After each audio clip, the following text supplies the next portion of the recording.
ಎಲ್ಲಾ ಹಾನಿಯಿಂದ ಕೂದಲನ್ನು ರಕ್ಷಿಸುತ್ತೆ. ಬರೀ Amrit noni rich root premium hair oil. ಹೇಳಿ, ಸ್ವಲ್ಪ ತಾಂತ್ರಿಕ ಸಮಸ್ಯೆನೂ ಉಂಟಾಯ್ತು, ಆದ್ರೂ ನಿಂತು ಜವಾಬ್ದಾರಿನ ಪೂರೈಸಿದ್ರಿ. ಅದ್ರ ಬಗ್ಗೆ ಹೇಳಿ. ವೋಟಿಂಗ್ ನಮ್ದೇ ವ್ಯವಸ್ಥೆ, ಎಲ್ಲ ನಮ್ದೇ. ಇದೊಂಥರ ಮನೆಯಲ್ಲಿ ಸ್ವಲ್ಪ ಒಂದು 20 ನಿಮಿಷ ಮಷಿನ್ಸ್ ಒಂದು ಸ್ವಲ್ಪ ಟೆಕ್ನಿಕಲ್ ಪ್ರಾಬ್ಲಮ್ ಇತ್ತು, ಸರಿಪಡಿಸಿದ್ದಾರೆ.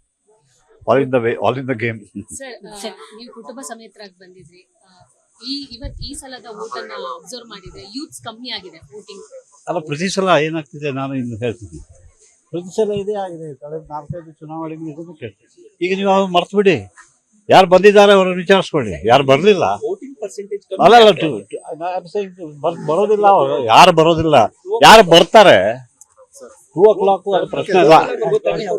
That is not the point. Point is ಯಾರು ಬರ್ತಾರೆ ಅವರನ್ನು ವಿಚಾರಿಸ್ಕೊಳ್ಳಿ. ಪ್ರತಿಯೊಂದು ಚುನಾವಣೆಯಲ್ಲಿ ಯಾರು ಬರೋದಿಲ್ಲ ಅವ್ರ ಬಗ್ಗೆ ಮಾತಾಡಿ. ಯಾಕೆ ಮಾತಾಡ್ಬೇಕು? ಅವರನ್ನ ಕಳೆದ ಚುನಾವಣೆಯಲ್ಲಿ ವೋಟ್ ಮಾಡಿದಾರೆ ನೋಡಿ, ಈ ಚುನಾವಣೆಯಲ್ಲಿ list delete their name from the list. ಏನು ಶಿಕ್ಷೆನೇ ಇಲ್ಲ. ಅದರ ಪಾಡಿಗೆ ಇದು ಎಷ್ಟು ಇನ್ನೇನು ಮಾಡಬೇಕು? ಅಲ್ಲಿ ದೇಶಕ್ಕೋಸ್ಕರ ಪ್ರಾಣದ ಬಲಿ ತ್ಯಾಗ ಮಾಡೋರು ಜವಾನರಿದ್ದಾರೆ. 5 ವರ್ಷಕ್ಕೆ 1 ಸಲ ಮತದಾನಕ್ಕೆ ಹೋಗಿ ಬನ್ನಿ ಅಂತಂದ್ರು, ಬರೋದೇ ಇಲ್ಲ ಅಂದ್ರೆ ಪದೇ ಅಂಥವ್ರನ್ನ ಲಿಸ್ಟಿಂದ, ಇಲೆಕ್ಟೋರಲ್ ಲಿಸ್ಟಿಂದ ಡಿಲೀಟ್ ಮಾಡಬೇಕು. ಇದು ಅವ್ರ ಬಗ್ಗೆನೇ ಮಾತಾಡೋದಾಗಿದೆ. ಯಾರು ಬರೋದಿಲ್ಲ ಅವ್ರ ಹೆಸರು ಕಡ್ಡಾಯ. ಇದು ಯಾರು ಕಡ್ಡಾಯದ ಪ್ರಶ್ನೆ ಅಲ್ಲ. ಇದು ಅವರವ್ರು ಇದು ಪ್ರಜಾಪ್ರಭುತ್ವ ಒಪ್ಪಿದ್ಮೇಲೆ ಎಲ್ಲರೂ ಅದರಲ್ಲಿ ಭಾಗಿಯಾಗಬೇಕು.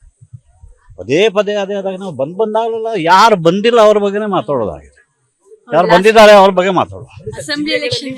No, I don't care, I don't want. ಎಲ್ಲಿ ಬೇಕಾದ್ರೂ ಕಮ್ಮಿ ಆಗಿ, ಯಾರು ಬರೋದಿಲ್ಲ, ಯಾರು ಮತ ಕಟ್ಟದ ಹೋಗ್ಬೇಕಾದ್ರೆ ಅವ್ರ ಹೆಸರು ಡಿಲೀಟ್ ಮಾಡಿ. ಬಿಗಿನ್ ದಿಸ್ ನಾವು. ಪ್ರಮುಖವಾಗಿ ಯೂತ್ ವೋಟ್ ಆಗ್ತಿಲ್ಲ. ನೀವು ಹಾಗೆ ಹೇಳ್ತೀರಿ, ನಮ್ಗೆ ಹೌ ಡು ಯು ನೋ? ಇಲ್ಲ ನೀವು ಹಾಗೆ ನೀವು ಡೆಫಿನೆಟ್ ಆಗಿ ಹೇಳೋಕ್ಕಾಗೋದು. ಯೂತ್ಸ್ ಅನ್ನೇ ಯಾಕೆ ಬ್ಲೇಮ್ ಮಾಡ್ತೀರಿ? ಯಾಕೆ ಬೇರೆ ಆಗಿರಬಹುದು ಅನ್ನೋದು ಬೇಡ. ನೀವು ಲಿಸ್ಟ್ ಐಡೆಂಟಿಫೈ ಮಾಡಿ ಆಮೇಲೆ ಮಾತಾಡಿ. ನೀವು journalist, you should get the list.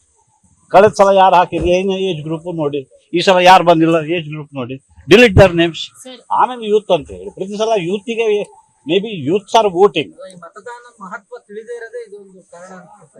ಅಯ್ಯೋ, 75 ವರ್ಷ ಆಯ್ತು, ಇನ್ನು ಮತದಾನಕ್ಕೆ ಕರ್ತವ್ಯ ಅದು ಅಷ್ಟೇ. ಸರ್, ಭವ್ಯ ಕನಸು, ಭಾರತದ ಕನಸು ಹೇಗಿರಬೇಕು ಅಂತ ಮುಂದಿನ ಸರ್ಕಾರ ಬಂದಾಗ ಜವಾಬ್ದಾರಿ ಆಗಿರುತ್ತೆ, ಹೇಗಿರಬೇಕು?